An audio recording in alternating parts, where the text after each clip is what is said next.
I always believe that people have the power. It's not just a phrase. I think that as individuals, we have great power. Certainly, an artist can especially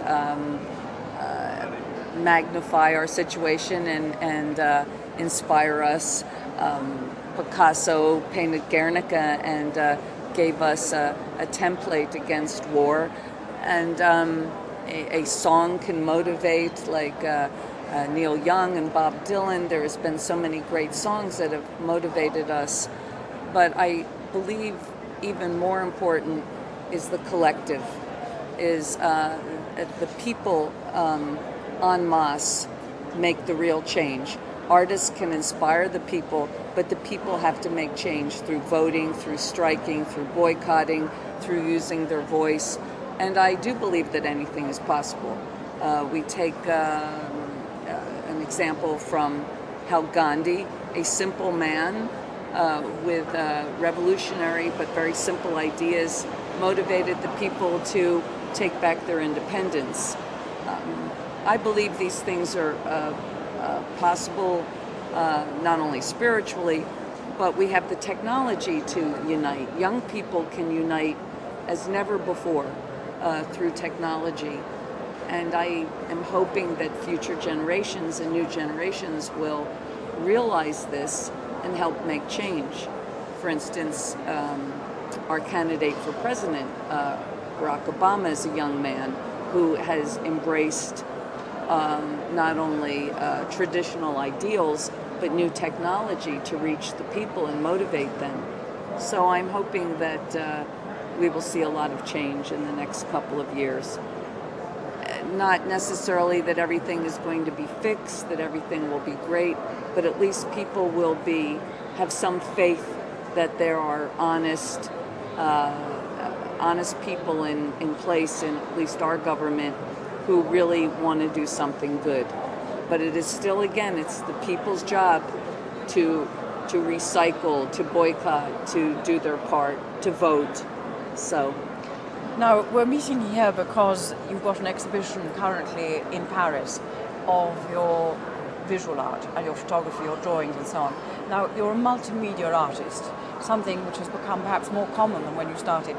Can you tell me what the visual side of your artistic creation, how it fits in with the rest? Well, I first started performing really out of a frustration with the confines of writing.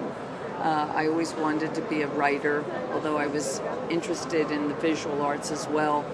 But writing my poetry, I was confined to the page, so I started writing on big sheets of paper, sort of, I suppose, in a Twombly-esque manner in the mid-'60s. And still I had the desire to express these things even more aggressively, so I express my poetry through performance. But my drawing and my writing and my performance are very linked, like William Blake, in the sense that he would sing his poems, write them, and illustrate them. So I'm very William Blake was another template for me, because he taught me at a very early age that this was a possibility. I think that when I'm creating my drawings or taking photographs, it's a much more solitary moment for me. It's a private moment. I can work by myself. I'm independent. I don't necessarily have any responsibility except to art and the history of art and to aesthetics. But when I want to express my views to the people on a larger scale, rock and roll and performance is, for me, a perfect grassroots art to share my thoughts and ideas with the masses. I don't create my drawings and photographs with that same desire for mass communication. I just want to create something fine. And so I suppose I'm lucky because I have a lot of different ways to express myself. And what gives you strength? Well, I'm just being alive. What gives me strength is my children, my friends, my band, people believing in me, and the gifts that I've been given. I believe in that we have a calling, and I've been creating work since I was very young, and just waking up every day and having an imagination gives me strength. A new book, finding a new writer, a new poet, and seeing a new painting. All of these things. The work of other people as well as my own work. But I love life. It hasn't always been kind, but I'm happy to have it. One last question. What major part of your myth is that the rebel, the artiste maudit, we're not for nothing, it's Rambo, your point of departure. But now you're a commander in the Order of Marks and Letters, and you're showing at in a museum, and here you are at Art Limited. I mean, what's it like to feel that now that the establishment has completely embraced you? Well, the establishment hasn't completely embraced me. I'm still, I've been living in America, and I can't say the establishment in America has embraced me. I've been very vocal against the Bush administration, always against the strike on Iraq.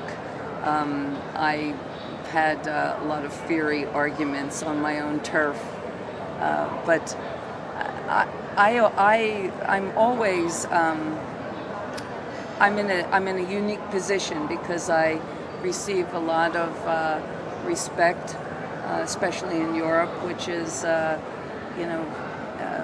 means quite a bit to me. But I still enjoy a constant struggle. I'm still a marginal artist in many places, and certainly in my own country. And I think this is healthy. I think it's healthy to be constantly struggling, and at the same time having enough recognition that it gives me inspiration and encouragement to keep working. So I feel, I'm on, I'm like a balancing act. I'm like a tightrope walker, and I think balance is very important to walk this rope.